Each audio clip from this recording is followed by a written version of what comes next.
네, 어제 전남 신안 해상에서 좌초된 여객선 사고, 항해 책임자의 과실로 발생한 것으로 파악됐습니다.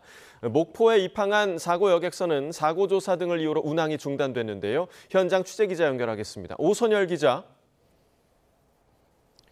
네, 전남 목포 해양경찰서에 나와 있습니다. 네, 사고 원인 조사가 진행 중일 텐데 운항 책임자의 부주의로 사고가 발생한 거죠? 네, 해양경찰은 수사 전담반을 구성해 사고 조사를 진행하고 있는데요. 수사 과정에서 항해 책임자가 사고 당시 휴대전화를 보고 있던 것으로 파악됐습니다. 항해 책임자의 운항 과실이 드러난 겁니다. 항해 책임자는 사고 직전 휴대전화를 통해 뉴스를 보고 있었다고 진술했는데요. 최초 진술에선 방향전환이 늦게 됐다, 방향 타기가 작동하지 않았다고 주장했지만 해경의 추궁 끝에 진술을 번복한 것으로 파악됐습니다.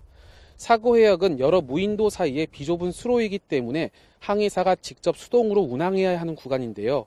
항해 책임자의 딴짓에 자동 항법장치가 운항하다가 결국 사고로 발생한 겁니다. 해경은 사고 직후 조타실에 같이 있던 항해 책임자와 조타수를 긴급 체포했다고 밝혔습니다. 네, 향후에 이들의 신병 처리 어떻게 될 것으로 보입니까? 네, 항해 책임자와 조타수 등 2명은 중과실 치상 혐의로 입건됐습니다. 해양경찰은 이르면 오늘 오후쯤 구속영장을 신청하겠다고 밝혔습니다. 이와 함께 압수영장을 받아 이들의 휴대전화 디지털 포렌식도 진행할 계획인데요.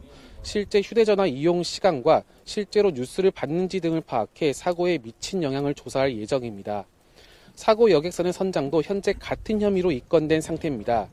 해양경찰은 선장이 근무 시간은 아니었지만 사고역이 좁은 수로이기 때문에 제실 의무가 있다고 설명했습니다.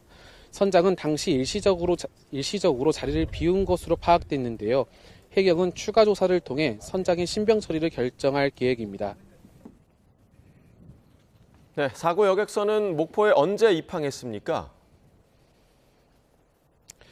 네, 해양경찰은 밤사이 승객 이송을 마치고 사고 여객선을 다시 바다에 띄우는 2초 작업을 진행했습니다. 여객선은 파손이 적어 자력으로 운항했는데요. 오늘 새벽 5시 45분쯤 목포 부두로 들어왔습니다. 사고 발생 9시간 30분 만에 입항한 건데요. 암초에 걸린 배 앞부분은 찌그러지거나 나뭇가지 등 이물질이 엉킨 모습도 보였습니다.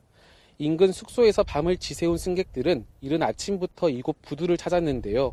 승객들은 신원 확인 절차를 거치고 배 안에 남아있던 차량과 화물을 돌려받았습니다.